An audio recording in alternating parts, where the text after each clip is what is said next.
Good afternoon. The first Sunday of August is here and it's time for Newsbeat right here on Metro Television. We are live on Facebook at Metro TV Ghana, Twitter at Metro TV GH on DSTV channel 277 and GoTV channel 170. I am Isiedua Akumia.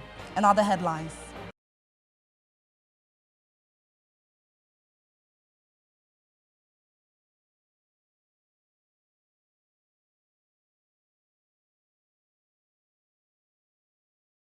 Heavy security presence at the University of Ghana campus following a clash between Commonwealth Saba Hall students.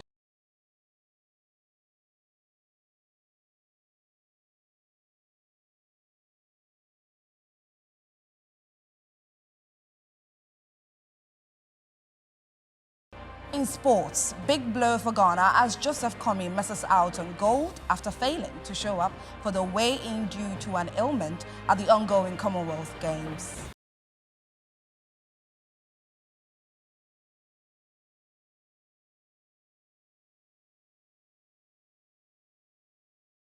And on the international front, death toll from the Israeli assault on Gaza has risen to 31, including 6 children. More than 260 people have been injured.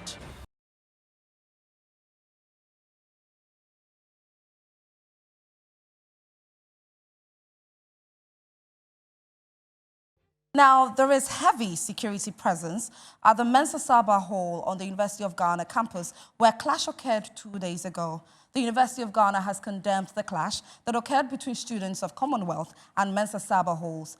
We will speak to a student journalist for more on this, but first, here are details of a statement by the management.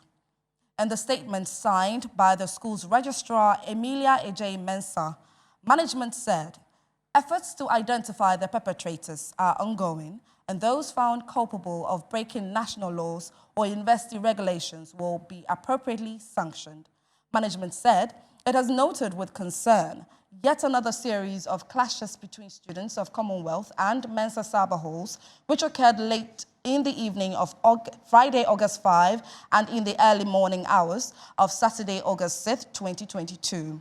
Management condemns these needless acts of violence that have led to injuries and destruction of property and calls on students of the 2 halls to immediately halt any planned continuation of these acts. Efforts to identify the perpetrators are ongoing, and those found culpable of breaking national laws or university regulations will be appropriately sanctioned. Management assures the university community of its resolve to ensure that academic work and other activities proceed without hindrance, and of its commitment to safeguarding peace and stability on all campuses of the university.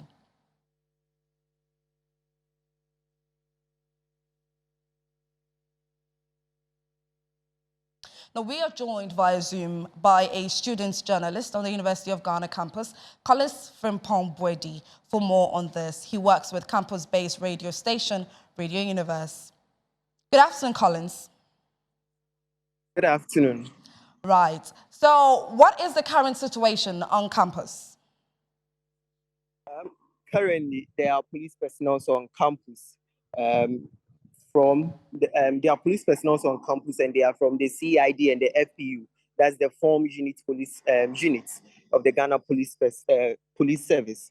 Currently, they are picking some samples or first-hand information on campus to ascertain how the riots went. If you look around, or if you go around on campus, you see that every junction that you see or you get to, there are at least 2 police personnel there on motorbikes picking some information there. If you get to Sabah right now, you can find about 5 police personnel there in their cars, pickup cars, and also one Amuka around Sabah, and about 5 motorbikes around Gomoa 4. And also on major roads on the University of Ghana campus, also you see police personnel patrolling on campus at the moment. Okay.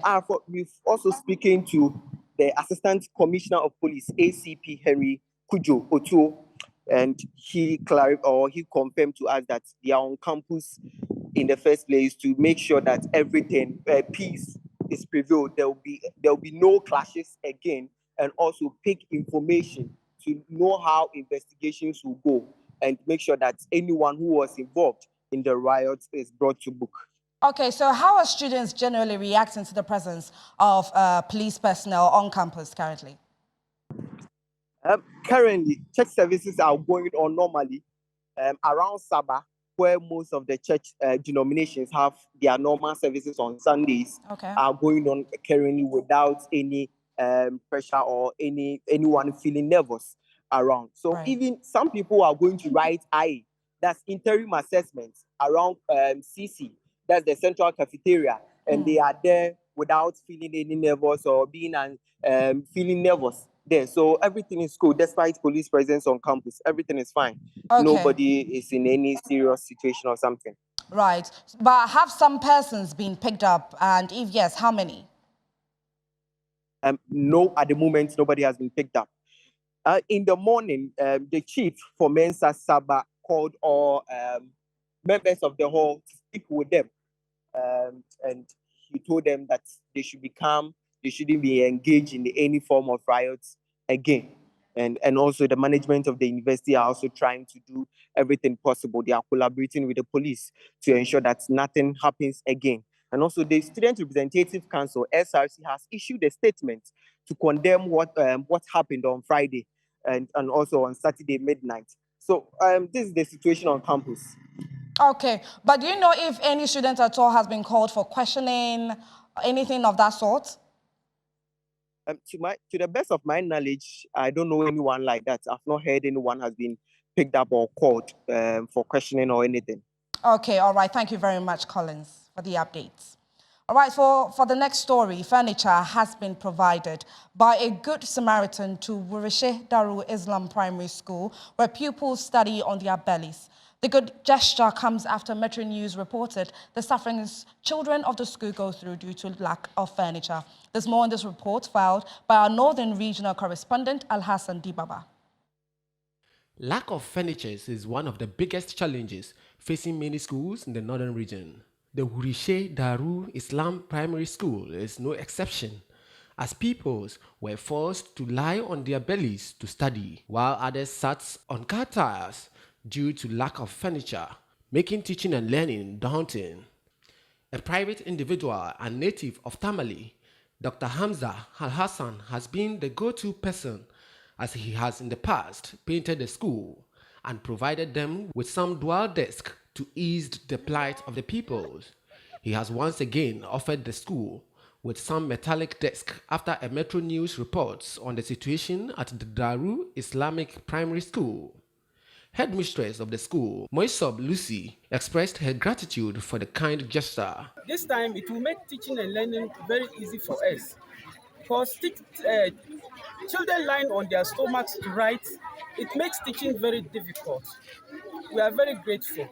PTA Chairman Ahafu Martins urged government to further assist the school. Now, the Ahafu Regional Educational Directorate is lamenting the lack of relevant facilities and infrastructure in the region. She made the call during the Regional Reading Festival at Achirinswa in the Ahafu region. There is more in this report by our Ahafu Regional Correspondent, Ibrahim Abode. The Ahafu Regional Education Director, Lucy Ama Ankra, has appealed to government and benevolent individuals to come to the aid of her outfit. She mentioned that though the directorate is an infant one, it lacks relevant facilities and logistics to operate effectively. When you come to the regular education, you have only one car, which is the primary, and we need to monitor our schools. But this is the only car that we have. According to her, the Back to School campaign initiated by the government has seen many young people who dropped out of school in the area due to teenage pregnancy returning back to their various schools. And even the boys who impregnated them, they are all back to school, majority of them. So I can confidently say that teenage pregnancy in the region has reduced drastically. Meanwhile, Chairman of the Ghana National Association of Teachers in the Asunafo district, Ofori Mensa Christian, called on the government to help fast-track the payment of salaries of the newly recruited teachers. Most of our newly trained teachers who are on the front, they are suffering. they are actually suffering. You get them even begging for food to eat. It's actually serious. So we are urging the government to try as much as they can to fasten whatever they are doing on their ID so that they can go for biometric and they'll be paid. The chief of Waco in the Ada traditional area, Nene Agbasi Jikuno Akoya III, has bemoaned poor performance by pupils of the Waco Basic School at the BEC due to the lack of adequate infrastructure. He has therefore called for stakeholders' support to help improve the academic performance of the pupils. He made the call when he handed over a renovated residence to the headmistress of the school, including mock examination materials and dustbins. Last year, the best student in the Waco Basic School who sat for the BEC exam scored aggregate 29 as the school's best grade, a performance which was not different from the last 5 previous years. This poor performance, according to the headmistress of the school, Etonama Medeka, is as a result of the lack of adequate infrastructure. Teachers walk to the school either tired or late due to the long distances they commute as a result of no accommodation for them. The school has no ICT lab and classroom for the KG department. Our performance is actually not the best, but I think the children are really putting up their best because the facilities are not here for them to learn. Talk of computers, we don't have any computer. We just have the one that the administration is using. So when a teacher is even teaching ICT, how do you demonstrate that to the class? We have 1 copies, which is teacher's copy. So if you do your research as a teacher, you get into the class, you have to write lots of notes on the board. And I think if we should get a lot of textbooks for the case, it will speed up the learning, because when we don't get enough textbooks for them, it eats into the instructional time. The chief of Waco, Nene Agbasi Jikuno Akoya III, touched by the plight of the school, has started an initiative to improve academic performance. He's organizing a free mock examination for the JHS students and has renovated the headmistress bungalow to enable the headmistress to stay on campus, aimed at improving academic work. He also donated mathematical sets to the candidates. Spokesperson for the chief, Reverend Nathan Akwa, tells Metro News the chief is dedicated to improving the academic performance of the school. Next term, God willing, when school resume, he will continue to support the school because BEC too is at hand. That's why he brought the mock, so that they'll be able to test the children their level of understanding before the number examination. He said his next project is getting a decent bungalow at Waco for the teaching staff who live outside the community, adding he's intended on getting that done by the end of this year. He, however, called on stakeholders to support the project. Out of 51 public basic schools in the Tema metropolis, only 15 have computer labs for effective ICT teaching and learning. This, according to the Tema Metro Education Director, is worrying. It is on the back of this that the Member of Parliament for Tema East, Isaac Ashai Odamton, has commenced a project to have ICT labs established in such public basic schools to enhance teaching and learning in his constituency. First beneficiary of the Ashai ICT agenda is the St. Albans Anglican Basic School at Tema Community 1.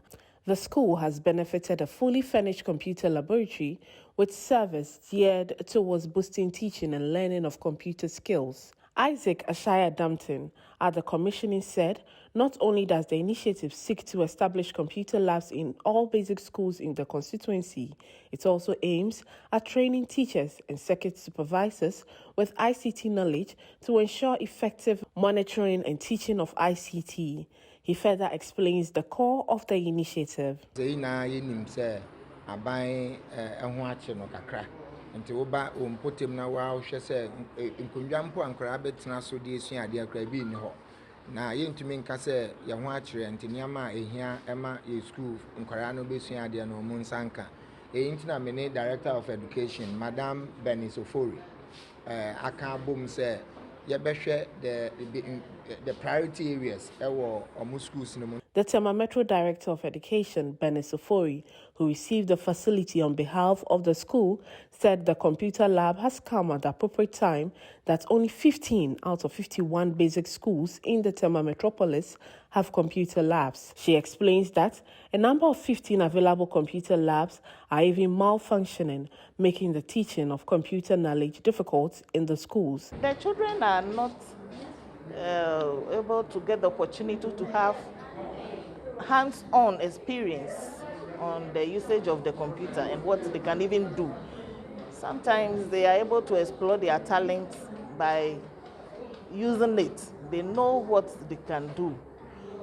But when they don't have that opportunity, then they can't determine what their future could be in terms of the IT technology. She, however, called on other stakeholders to help improve the teaching and learning of ICT in the public schools. No away from that, media personality and director of news for the Angel Broadcasting Network, Kofi Adama, is currently on admission after being attacked by some unknown men around Old Ashongman. The incident is said to have occurred on Saturday, August 6, 2022, according to information gathered. Adoma, who is the CEO of Kofi TV and the host of Angel FM's morning show, was returning from Kuntunse when the attackers crossed him. The men, who were on motorbikes and armed with sharp objects, left injuries on the presenter's face, arms, and shoulders. Further reports indicate that they attempted to set him ablaze after pouring some substance believed to be petrol on him. Although information remains scanty, some social media users are convinced that the attack of the radio presenter was an attempted assassination, while a cross-section of Ghanaians believe it was a robbery. Meanwhile, a video of Mr. Adoma in a wheelchair with blood oozing from various cuts on his body is trending on social media. In the 45 seconds video, he is also seen with his shirt torn.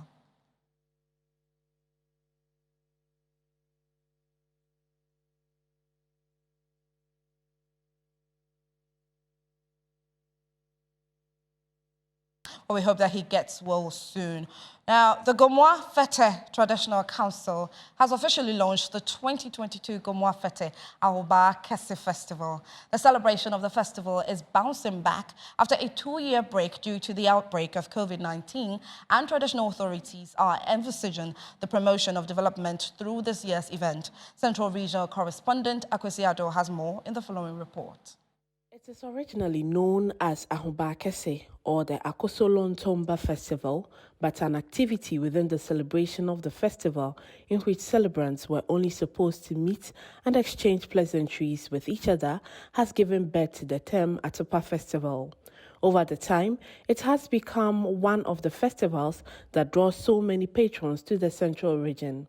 At the launch of this year's celebration following a break caused by the outbreak of COVID-19, Chief of Gomoa Fetteh, Nana Aboata II, mentioned that active preparations are being made to ensure a colorful celebration. He said this year's festival will also be used to promote peace and unity in the Gomoa Fetteh community, while envisaging that the festival will help bring to an end the many years of chieftaincy disputes in the community.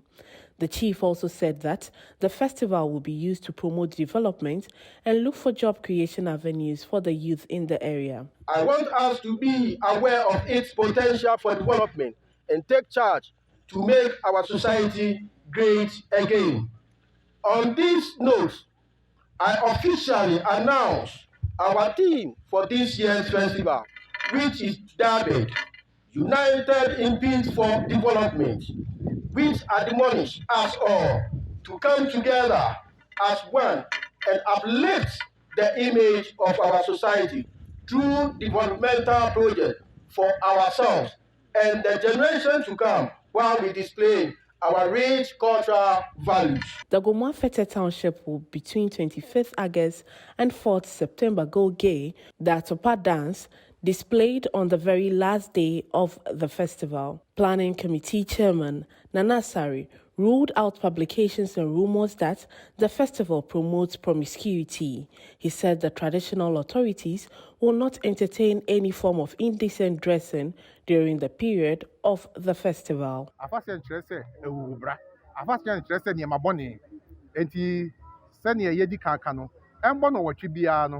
Yɛpɛ abɔfra biara ɛwɔ fie enti ɛnya ade ɛbɛpena ma mmɔfra anena nam kurom ɛna ahɔho ɛba no nso monte ase sɛ Fetteh yɛdi ehuni enti sɛ ɔpɛ bra bɔne bi aba ɛne mesrɛ ɛmma ha koraa nyɛ sɛ ho bɛkyerɛw. Before we go for a break, we will be back shortly with some more stories. Do stay tuned.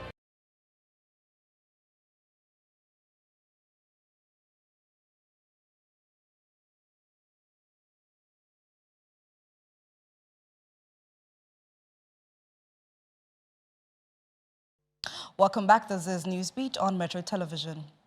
The Minister for Interior, Ambrose Derry, says although the Ghana Police Service must be professional in the discharge of their duties, service personnel will not countenance persons who endanger their lives through indiscipline.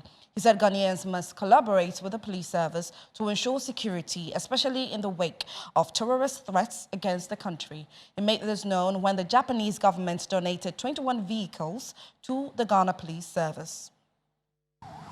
We've seen demonstrations in the country recently. The police have protected demonstrators. And even to the extent that when the police had coercive power, they had a force behind them, they could take it out on the people. They took it upon themselves and were injured by civilians who did not appreciate that the police were there precisely to protect them. In the event, 15 police officers, officials, and personnel were injured. I need to make it clear to all Ghanaians and all residents of Ghana, in Ghana, that whilst the police try to be professional, we would not countenance behavior of those civilians who think they can take the law into their own hands and put the lives of our police officers at risk. That each citizen of this country has a contribution to make as required under our constitution, and the recent terrorist threat should not be lost on us. The campaign of see something, say something, we should try to assist the police. And once we do so, I can assure you that the Ghana Police Service will be up to the task and help us maintain Ghana as a peaceful country. Needless to say that without peace, there cannot be economic development. Now, the Municipal Chief Executive of Ghana Central, Bashiru Kamara, has begun the demolition of structures impeding the construction of the Anya-Santa Maria Road. According to him, developers must learn to acquire proper building permits to ensure that the properties they develop conform to regulations.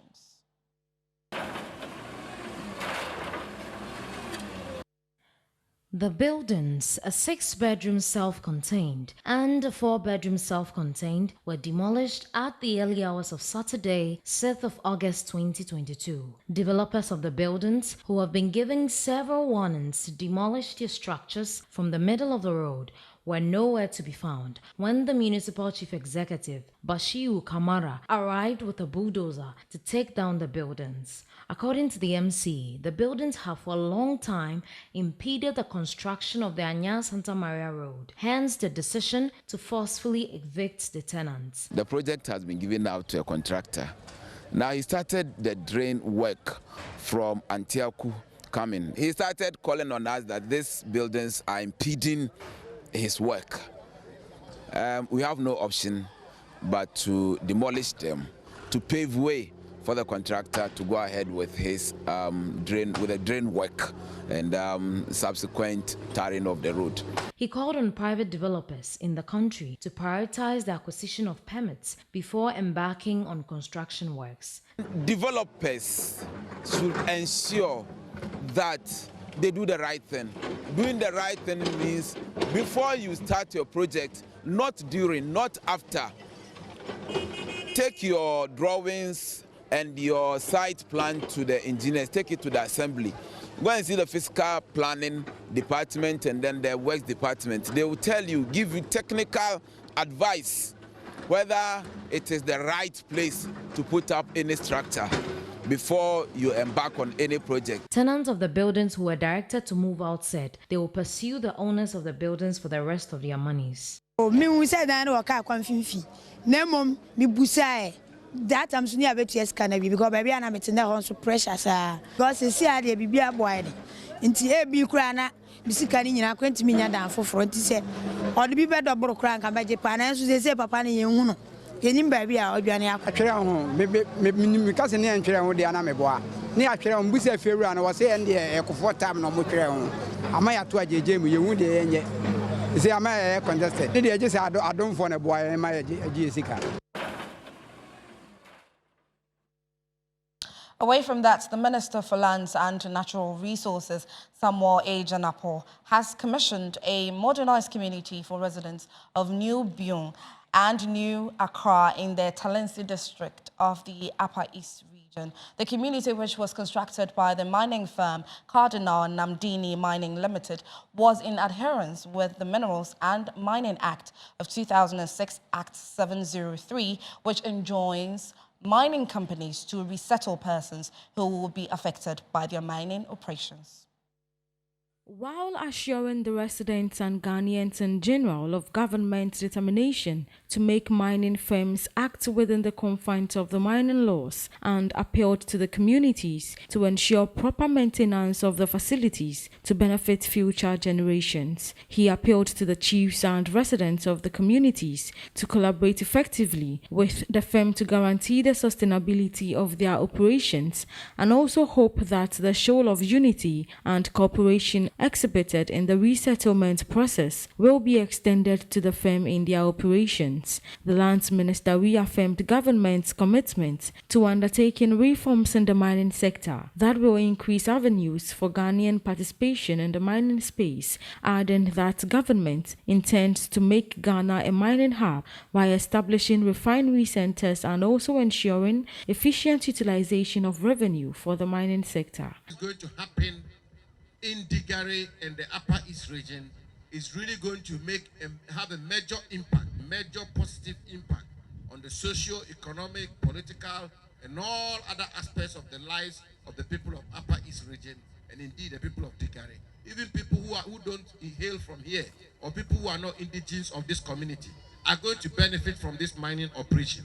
This is huge, this is phenomenal, and this is what every community really prays for and wishes. The Chief Executive Officer of Cardinal Namdini, Luis Santana, said the economic empowerment of community members is at the heart of the company's operation, and stressed that it is the strategic objective of the company to empower residents and activate projects and policies aimed at developing the socio-economic architecture of the communities. Cardinal Namdini introduced the concept of sustainability to mitigate the impact of involuntary resettlement by putting in place a livelihood restoration and vulnerable assistance programs, which are aimed at economical empowerment and social enhancement of the project-affected people. He disclosed that the company is working with an NGO called Widow and Orphans Movement to provide relevant support to residents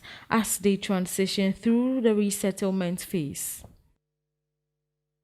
The 1982 year group of Wesley Grammar School has come to the aid of the secondary school by presenting them with items worth 42,000 Ghana cedis. The gesture is expected to enhance smooth teaching and learning at the school.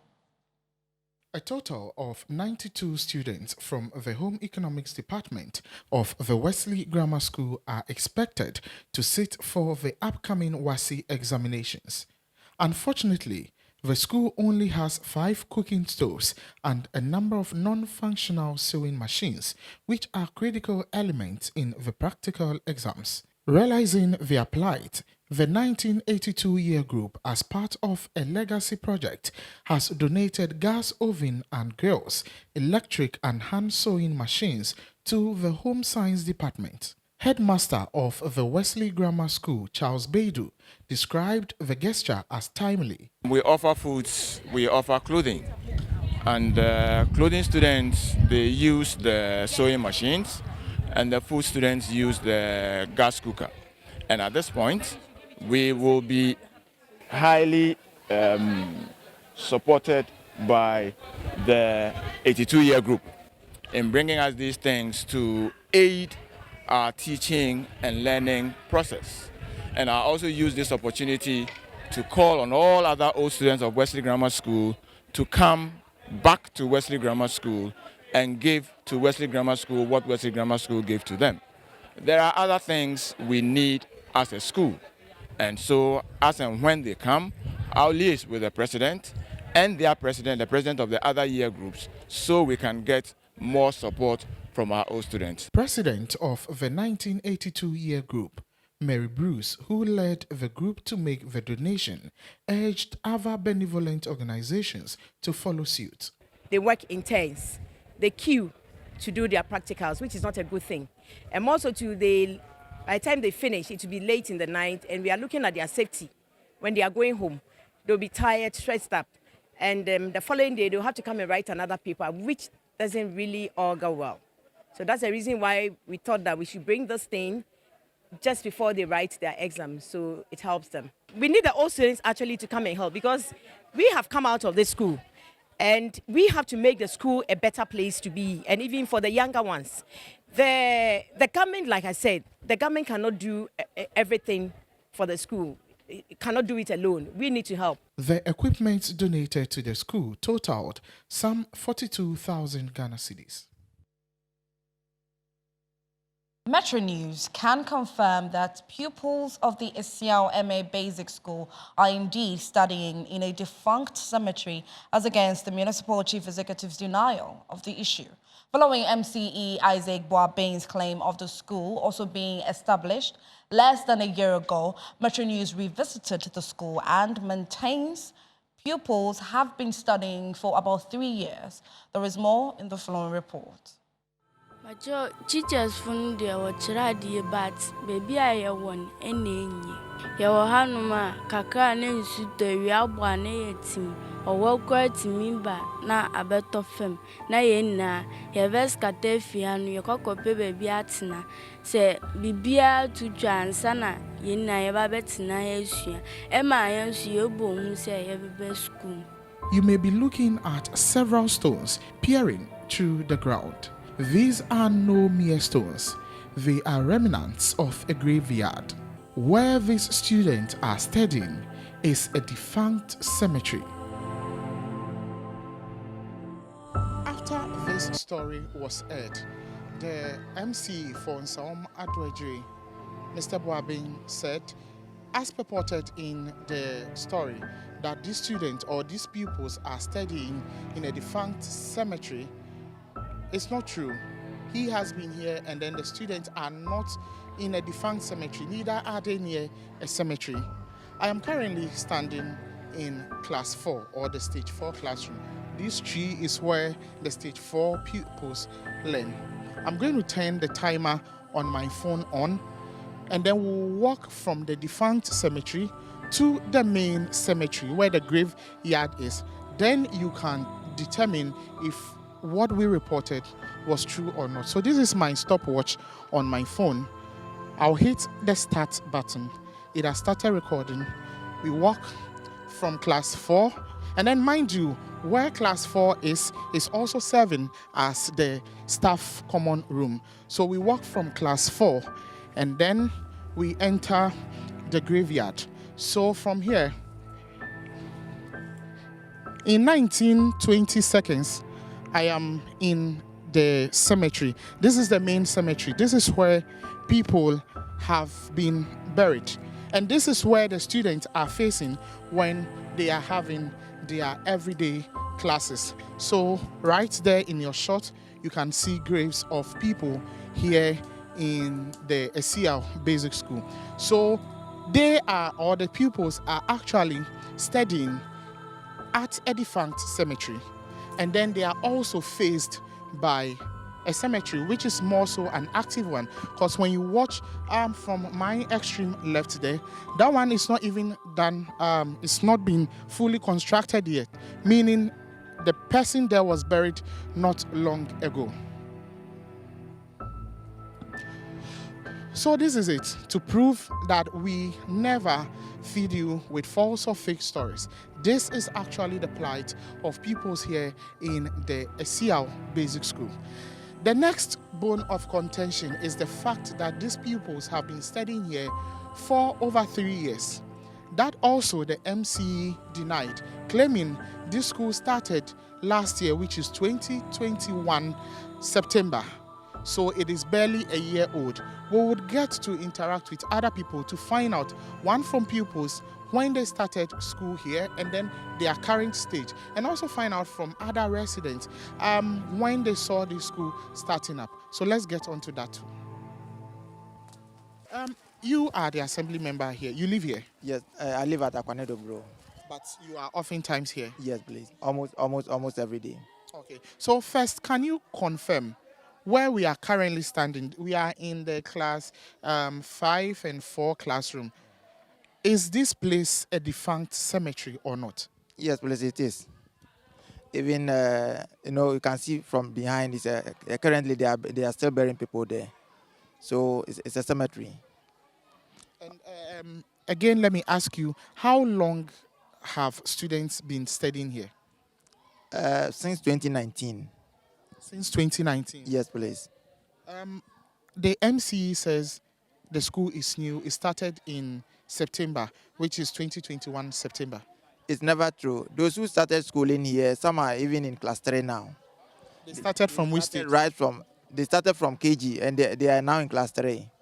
So it's never true. So pupils here have been studying for 3 or more years? Yeah, for 3 or more years. Yes, please. What effort have you put in to get the assembly to work on this school? I mean, give you the needed help? Yeah, we've written a series of letters to the assembly for support. Even the last time we wrote a letter, we took pictures of the structures here. So we add a letter to it. We send it to MCE.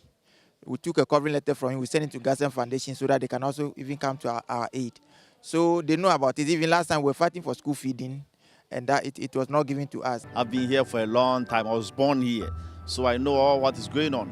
Even this building, which is a church, all this place is a cemetery, former cemetery, before we gave it to them. If we look at all these places, there are some monuments all over this place. So, for MCA, I have spoken to him.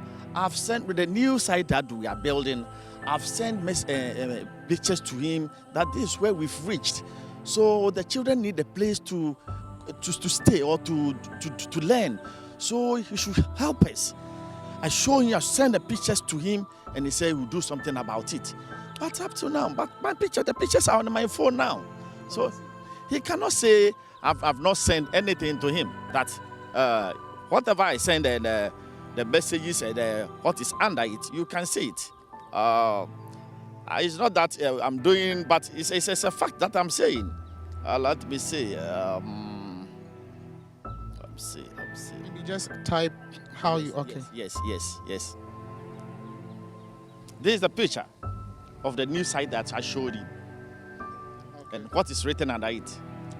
It reads, so this is to the MC, Mr. Boabin. Yes. It's, I'm seeing a picture of the structure. Yes. And then it says, Chief, this is the stage I have gotten to for the school at Esiao Krum. Please, the children need a place to learn and I need your help, Chief. And he said, okay. No reply came again. And then later on, there was a different conversation. Yeah, what was I saying? Gerald Gota. Gerald Gota. Gerald Gota. Okay. What class say? Class 3. Class 3. Which school has what time? 2019. 2019. Now what class say? KG2. Now what KG2? Nti waba KG 2 na waba bedru class 3. 3. Class 3. Nti free chrome happy. This is the full facts. So we all can be the judges for ourselves. From here in Esiao in the Insawam Adwejiri municipality, Shadrach Odami Ejari for Metro News.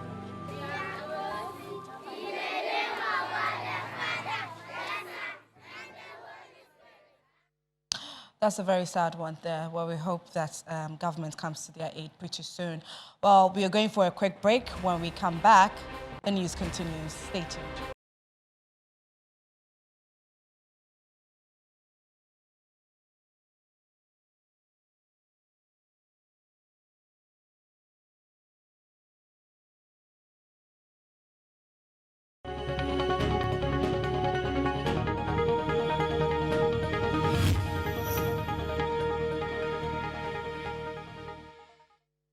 Well, it's time for business. And now to the first story.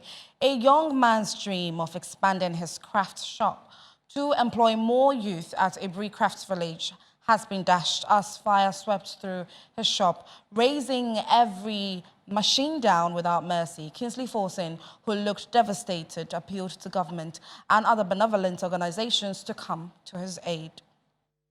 Metro News brought to light a young man who started as a carver but upgraded his trade by the use of technology to create wonderful wooden works with the use of computer-controlled machines. Kingsley Forson was able to design and produce a lot of artworks and household items. He had employed about 6 workers and was expecting to expand his work to employ more youth. But his dream of expansion evaporated as fire razed down his shop, burning his investment of thousands of Ghana cedis to ashes. This damage will have a very big impact on me because I recently invested a lot of money on machinery, especially on my CNC router and my CNC laser and other numerous gadgets.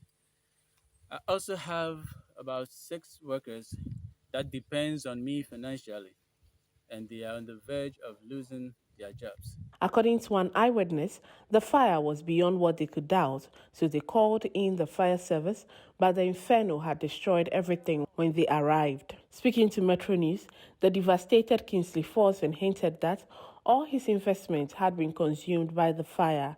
He therefore appealed to government and philanthropists to come to his aid. I rushed to the fire service station to make a complaint that this place was on fire. So they rushed to the scene.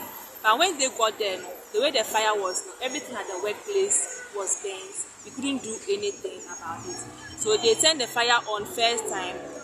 They couldn't finish everything, so they have to rush to their office for another water. The cause of the fire was not immediately known, but Kingsley believes that with some support, he can start all over again.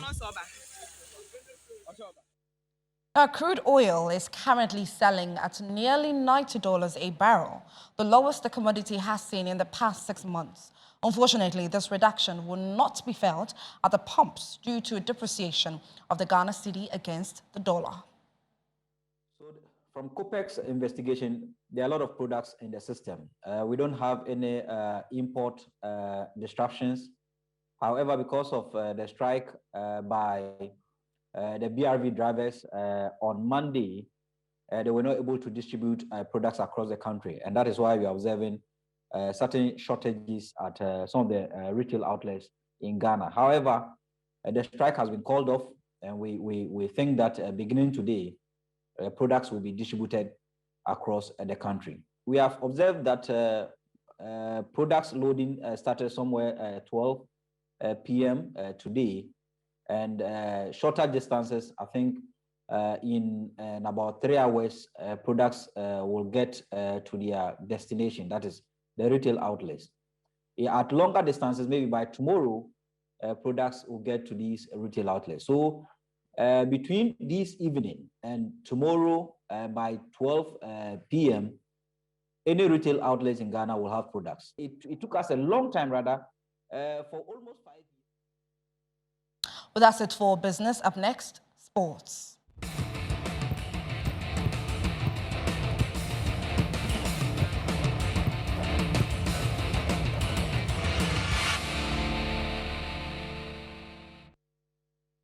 Ghana's featherweight boxer Joseph Komi's target of winning Ghana's first gold medal in boxing at the Commonwealth Games has been crushed after the medical team of the Commonwealth Games declared him medically unfit to fight in the finals today.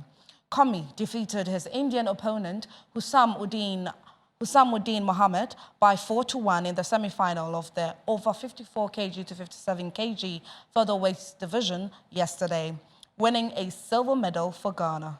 The boxer, however, fell ill this morning, according to the boxing coach, Ufori Asare. But a tweet from Ghana's chef de mission at the Olympics Games rules the boxer out of today's fight. With us for sports, entertainment is next.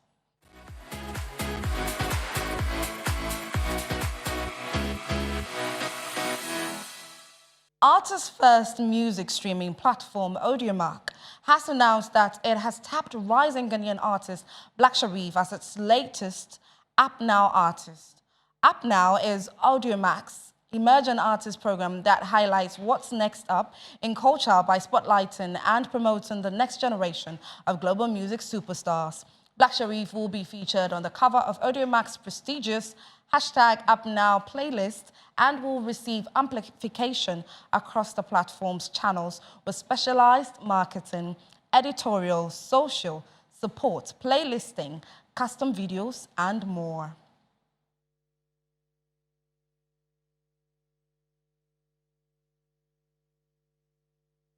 That's it for entertainment. This is what is happening in the international front.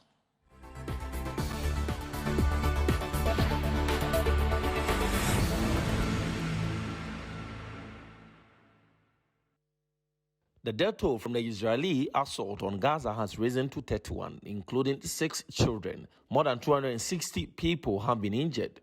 Rocket sirens and explosions have been heard in West Jerusalem. More than 800,000 tourists have been left stranded in a popular resort in China after a COVID-19 outbreak sparked a lockdown.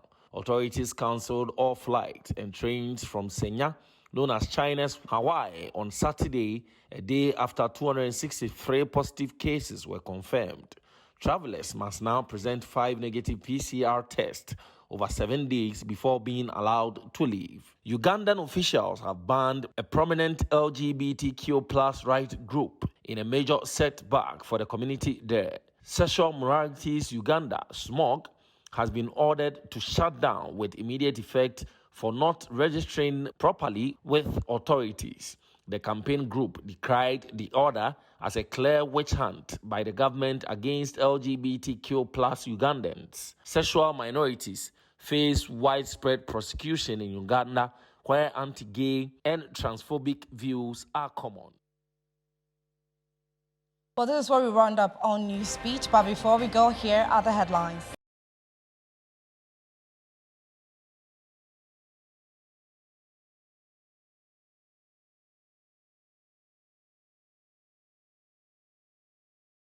Heavy security present at the University of Ghana campus following a clash between Commonwealth Saba Hall students.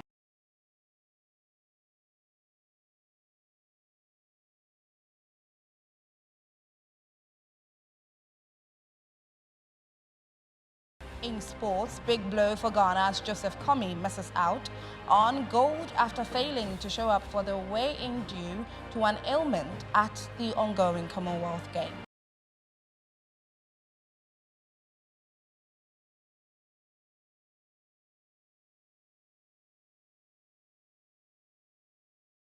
And on the international front, death toll from the Israeli assault on Gaza has risen to 31, including 6 children. More than 260 people have been injured.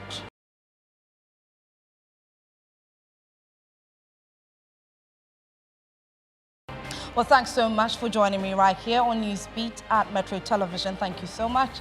My name is Isiodua Akumia. Do stay tuned for more right here on Metro TV.